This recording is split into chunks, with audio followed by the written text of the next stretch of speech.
तुम साथ हो जो मेरे, किस चीज की कमी है। तुम साथ हो जो मेरे, तुम साथ हो जो मेरे, किस चीज की कमी है।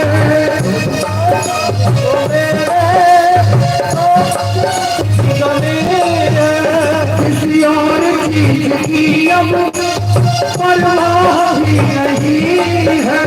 किसी और चीज की परवाह भी नहीं है। वो किसी और चीज की अब परवाह भी नहीं है। किसी और चीज की परवाह नहीं है। तेरी बदौलतों से, तेरी बदौलतों से ये कमाल हो रहा है। तुझी कमाल है, सब सब हो रहा है। करते हो तुम नाम, करते हो मेरा नाम हो रहा है। मेरा नाम है, सब नाम हो रहा है। मेरा नाम है, सब नाम हो रहा है।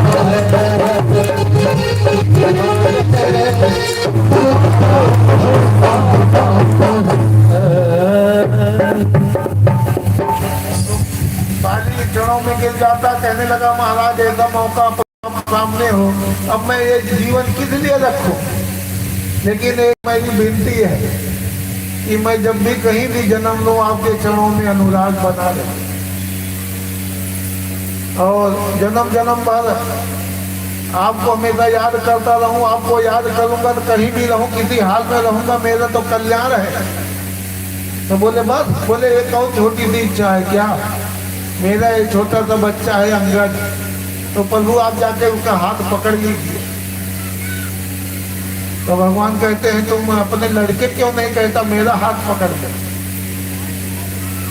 प्रभु वो बच्चा है, आप पकड़ लोगे तो जिंदगी भर उसका हाथ नहीं छूटेगा। वो पकड़ेगा तो हो सकता है उसका साथ छूट जाए। बोले सियापति रामचंद्र की गई बाह सुंदर नाज आपन दास अंगद कीजिए। और ऐसा कह के प्राण त्याग दिया। भगवान ने उसको अपने परम धाम में भेज दिया। इधर तारा ने सुना कि पति देव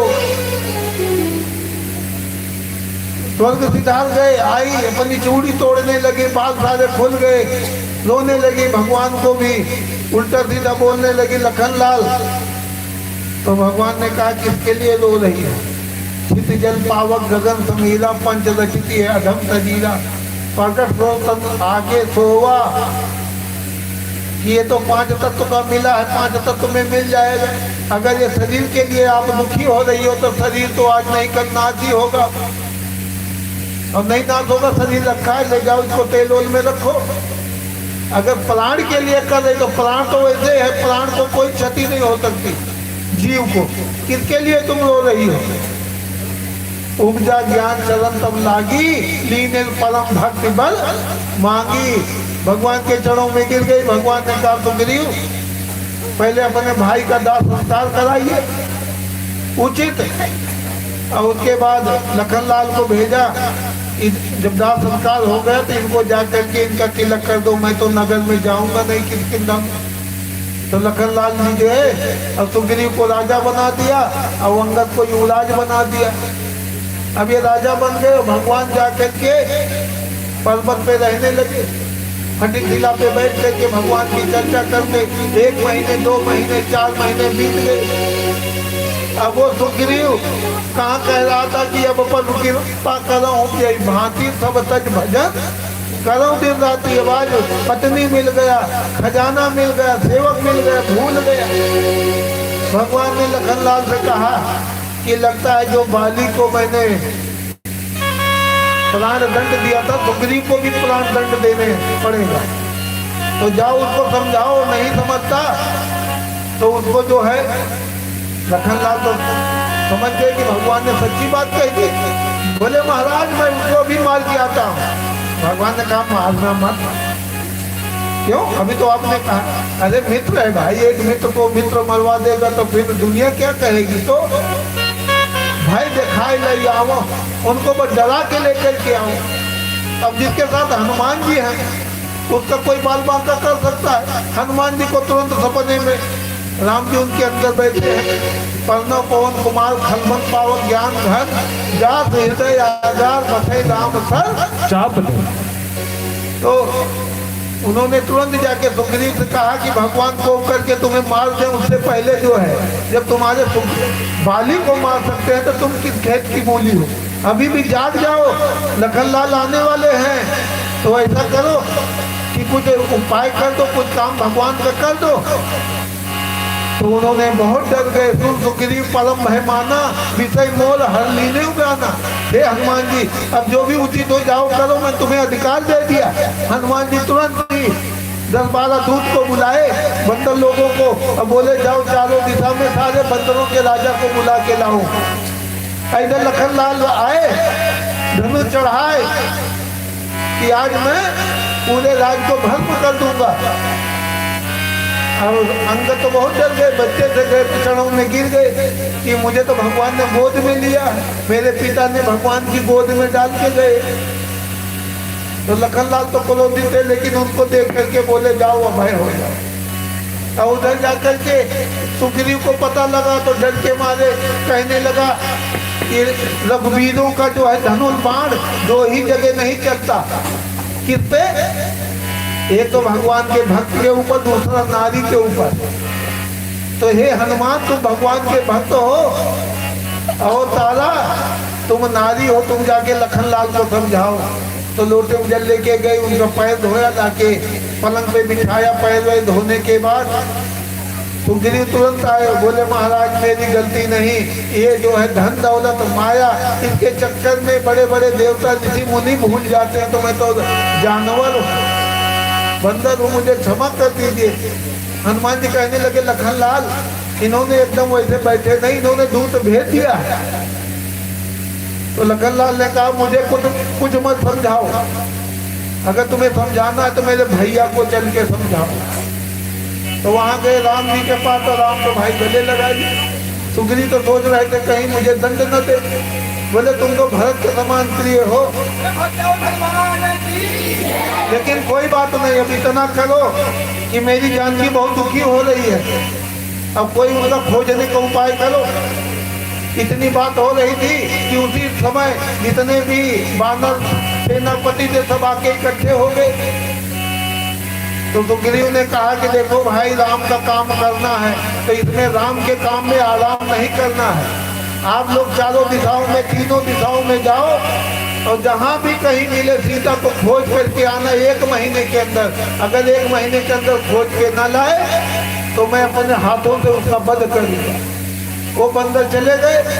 फिर सुग्रीव ने हनुमान जी को नल नील और जामुन को बुलाया, बोले आप दक्षिण दिशा को उठाओ, क्योंकि जटायु ने कहा कि दक्षिण दिशा की तरफ रावण माता जानकी को ले गया है, तो हमें उधर ही ध्यान देना चाहिए।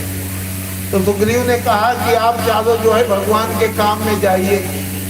अग्नि को तो आगे से तापा जाता है और सूर्य को पीठ से तापा जाता है, लेकिन भगवान के काम में न पीठ देखो न पेट देखो। निर्जर देह धरे कर ये फल भाई, भजिए राम सब काम बिहाई। कि जीवन धारण करने का सबसे बड़ा यही लाभ है कि हम भगवान के काम को निश्चल होकर के करें। और जाना 1 महीने के अंदर आना है। हमने कहा महाराज हम लोग जाते हैं और पाछे पवन तन सिर नावा और जान काज पद निकट बोलावा। हनुमान जी जाते हैं तो भगवान के चरणों में प्रणाम करके ही जाते हैं। प्रणाम करने लगे तो भगवान ने कहा जा रहे हो, सीता जी मिल जाएंगी तो कैसे कहोगे पहचान, कोई पहचान है? क्योंकि रावण तो कोई ना कोई वेश बना के जाता, तुम्हें भी। तो बोले ये अंगूठी ले जाओ, ये जानकी की है, अंगूठी दिखाओगे तो जानकी कहीं भी होगी वो संदेह नहीं करेंगे। अब बल विधा बताना उनको कि हमारा बल बताना, ये बताना कि हम किस तरह सीता की चिंता में व्याकुल हैं। हनुमान जी ने भगवान के चरणों में प्रणाम किया और भगवान ने उनके सिर पर रखा कि जैसे भगवान ने आशीर्वाद दिया कि सफल मनोरथ हो तुम्हारे। और उसी समय दल बल चल पड़ा आगे। अब जहाँ भी जाते कोई राक्षस मिल जाता तो उसको नचनिया बन के नचाते, झापड़ भी मारते। वहां से आगे गए तो कोई ऋषि मुनि उनसे पूछते, कंदरा में खोदते खोदते आखिर एक जंगल में जाकर के भूल गए और प्यास के व्याकुल। अब सब कह रहे हनुमान अब तो हमारा तो यहीं पे भैया जैसे आराम हो जाएगा, बगैर पानी मुझे चाहिए। तो हनुमान जी तो भाई अतुलित बलशाली, उन्होंने कहा चिंता न करो मैं जाके खोलता हूँ।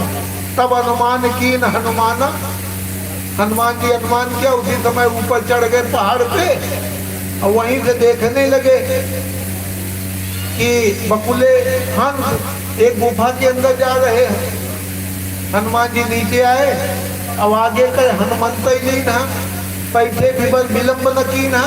गुफा के अंदर घुसे तो गुफा के अंदर गए तो देखा सरोवर में बाटका और वहीं पे एक मंदिर, वहीं एक नारी जिसका नाम था स्वयंपला, वो भगवान का ध्यान कर रही थी। जब ये पहुंचे तो उन्होंने कहा कौन है? कहने लगे हम हनुमान कहीं पे जामवंत है, हम लोग बड़े प्यार से व्याकुल हैं। तो उन्होंने कहा तुम पहले नहाओ, नहा के कुछ फल खाओ, मेरे पास आओ। तो सबने नहाया, मज्जन कीन मधुर फल खाए और उसके बाद जब उनके पास आए तो बोले तुम चिंता मत करो, तुम्हें माता जानकी मिलेगी। और तुम बता दिए कि राम जी फटक शिला पे बैठे हैं तो मैं उनका राम का दर्शन करने के लिए जा रही हूँ। तो सबने कहा कि माता आप तो चली जाओगी, इस गुफा में कोई अपनी मर्जी से आ तो सकता है लेकिन जा नहीं सकता। तो हम इसी गुफा में रह जाएंगे तो हमारा तो एक महीना यहीं बीत जाएगा, हमें क्या करना चाहिए? बोले भगवान का नाम लेके आंख बंद करके निकल जाओ, तो भगवान जिस रास्ते पे जाके वहाँ पहुँच जाओगे। मुँह तो नयन विपद पजताहू कि आंख बंद करो, जैसे आप आंख बंद करके बाहर निकलोगे तो गुफा से बाहर आ जाओगे। तो जैसे आंख बंद किया तो आंख बंद किया तो देखा भैया समुद्र की लहरें। अब वो स्वयं पर भाग गई, भगवान के चरणों में प्रणाम किया, भगवान ने उसको भक्ति का वरदान दिया। और बद्रीनाथ आपने सुना होगा, बद्री का आश्रम जहाँ नर नारायण रहते हैं, वहीं जाकर के भगवान के चरणों में अपना जीवन सारा गुजार दिया।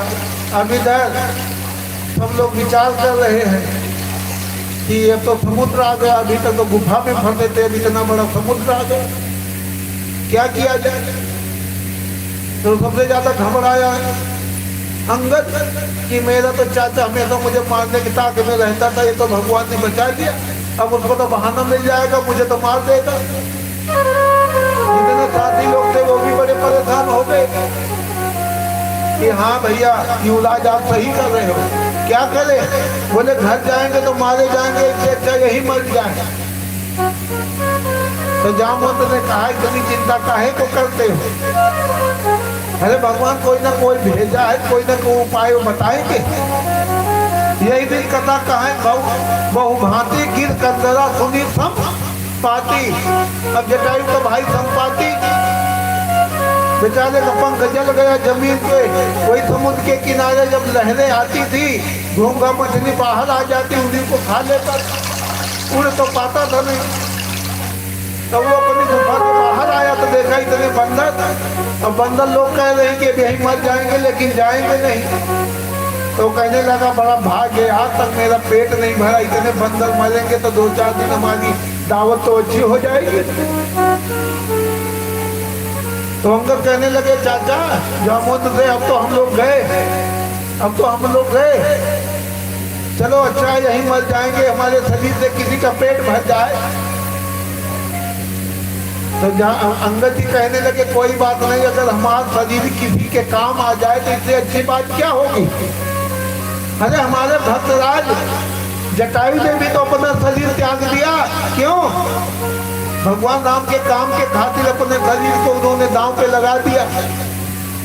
अब संपाति ने सुना कि जटायु तो मेरे भाई की बात कर रहे हैं, बोले भाई कौन जटायु, किसकी बात कर रहे हो? बोले जटायु की जलाई, क्या हुआ? बोले मेरे पास आओ। तो बंदर कहने लगे मुझे पता है, मैं तुम्हारे पास आऊंगा, मुझे पकड़ के अंदर निकल जाओगे। बोले मैं झूठ नहीं कहता, तुम मेरे पास आओ। वो मेरा भाई है, भाई का छोटा। लेकिन एक बार की बात है, हम दोनों के अंदर बहुत बल था। अपने बल की परीक्षा लेने के लिए हम आकाश में उड़े कि सूर्य की जाकर के वहां देख के आता हूँ सूर्य में कितनी गर्मी है। अब मेरा भाई तो सूर्य की गर्मी से व्याकुल होकर नीचे उतर आया। मैं घमंडी आदमी ऊपर तक गया, और ऊपर गया इतनी ज्यादा भुवन भास्कर की गर्मी लगी कि मेरा पंख जल गया और मैं चीखता चिल्लाता हुआ जमीन पे गिर गया। बोलो जय श्री राम। जब जमीन पे गिर गया तो एक मुनि एक नाम चंद्रमा वही लागी दया देख कर मोही, वही चंद्रमा ऋषि थे। दया आ गई, बोले अब घमंड मत करना। बोले महाराज अब घमंड तो नहीं करूंगा, लेकिन मेरा पंख तो चला गया। हाँ, अगर पक्षी का पंख ना हो तो उसकी जिंदगी मौत के समान है। तो बोले कोई बात नहीं, त्रेता ब्रह्म मनोज तन धरही, तास नाल निश्चल पद धरही। त्रेता युग आएगा और राम का जब जन्म होगा, वनवास आएंगे, सीता का हरण हो जाएगा। और सीता की खोज के लिए जब भगवान राम के दूत मिलेंगे तो तुम उनको सीता का पता बतला देना। अगर सीता का पता मिल जाएगा तो तुम्हारा पंख भी जम जाएगा और तुम पहले तरह फिर उड़ने लगोगे। तो बोले जो मुनि ने कहा आज वो बात सत्य हो गई। तो देखो मेरा पंख भी जम गया, मैं जा रहा हूँ, लेकिन इससे पहले मैं तुम्हें खोज बता देता हूँ। अब गीधराज ने अपना भैया दूल बेधी कैमरा लगाया, जाके लंका में उनकी आंखें पहुंच गई। तो बोले मैं देख रहा हूँ रावण की सभा देख रहा हूँ, रावण बड़े घमंड में बैठा हुआ है। तो बोले महाराज रावण के तो बाद में मुझे सीता को खोजना है, रावण को नहीं। वो तो सभी जानते हैं लंकापति रावण ही है, जानकी कहाँ है? बोले भाई रुक जाओ, मैं अपना कैमरा इधर घुमाता। इधर घुमाए तो अशोक वाटिका में माता जानकी जी दिखाई। बोले अशोक वाटिका, अशोक वृक्ष के नीचे माता जानकी जी अपने पैरों में अपनी नजर लगाए भगवान का नाम जप रही है। तो बंदर लोग थे, वो भैया ऊपर चढ़ गए, कहने लगे कहाँ दिखाई दे रहा? मुझे तो समुद्र ही समुद्र दिखाई दे रहा है। तो संपादी ने कहा मैं देखूं तुम नाही, गीधे दृष्टि अपार, कि मैं देख सकता हूं लेकिन तुम नहीं देख सकते, क्योंकि भगवान ने हर किसी को कोई ना कोई हथियार दिया।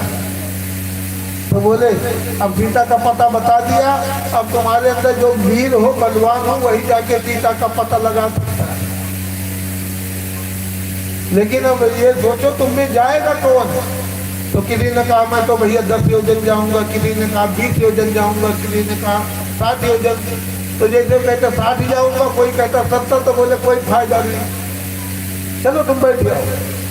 अब उसमें सबसे दादा जो सबसे पुराने थे जामवंत ने कहा कि मैं तो 95 चला जाऊंगा, ये आज हमारा बल है।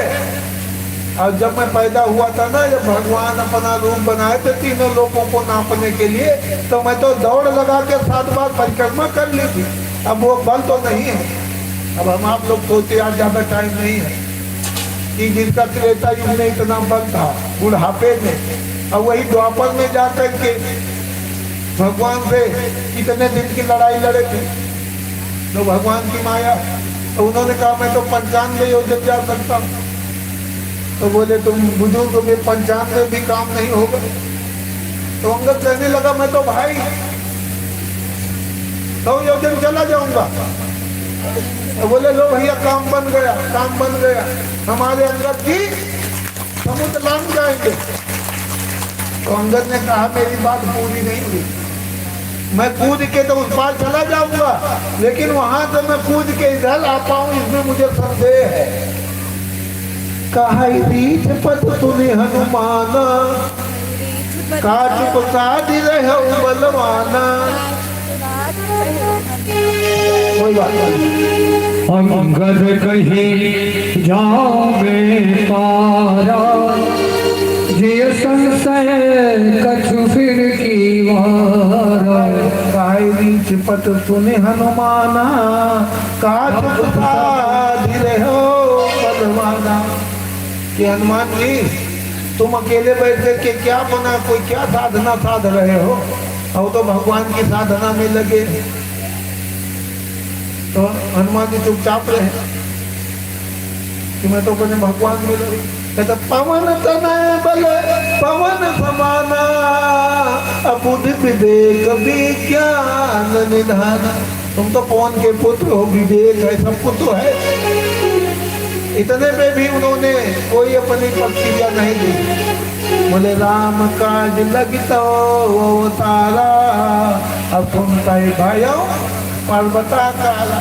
हनुमान जी पर्वत के समान हो गए। बोले क्या करूं बताओ? मैं कहो लंका को उठा करके समुद्र में डुबो दूं या रावण को मार दूं? ना रहे बांस ना बजे बांसुरी। तो कहते ज्यादा जवान हो भाई, एक बात और रहनी आपसे, आज की कथा का तो हमें विराम देते हैं, लेकिन कल 3:30 बजे आप लोग यहाँ पे आ जाना, क्योंकि हमारी कथा काफी बाकी रह गई।